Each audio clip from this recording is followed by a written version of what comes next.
The average person, whether they're a leader, employee, any level, was spending about 2 hours per day in drama.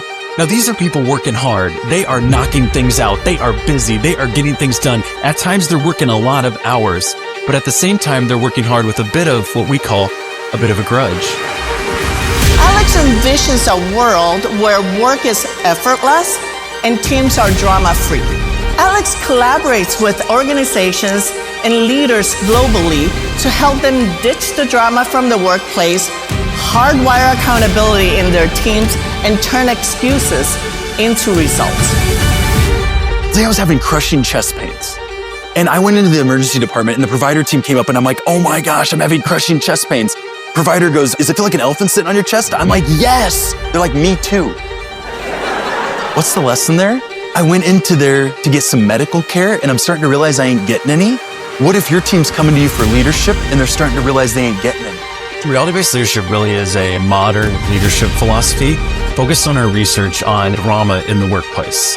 Now, some people hear that and they're like, whoa, but it's really these interferences that we all run into as human beings in our human condition that keep us from results and happiness at work. And so when people start to cite their circumstances as the reasons they can't succeed, what we know in reality-based leadership is that your circumstances are never the reason you can't succeed. They're simply the reality in which you must succeed.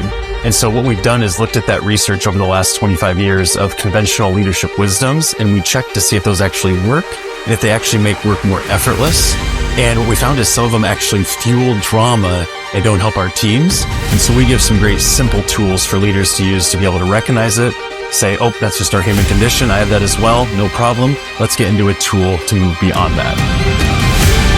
A human being cannot vent and self-reflect at the same time. You can't judge and help at the same time. So as a leader, it's noticing when someone's in this mind space with some discernment, can we shift the conversation to this place over here? Is change truly equally hard for everyone? And what we found is that change itself isn't hard in the workplace. It's only hard for the unready. Because when you're unready for what's next, you only have one option, and that's to resist change, because it might expose you as incompetent for what's needed next. Now, the average leader comes up the ranks as a doer, and we see a list, and we see someone suffering. What do we often do with that list? We say, give me that list, I'll go out and perfect reality. That list is different for everyone based on their accountability level and their mindset. Have you noticed that someone in a high state of accountability, they believe they can have impact in the world, needs a much different list to be happy or successful than someone in a low state of accountability, more of a victim mindset?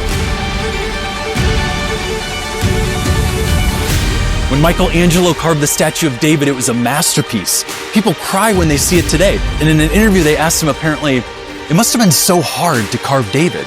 And guess what his response was? It was effortless. I just removed everything that wasn't David and he appeared. That's the role of leaders, but it's with drama.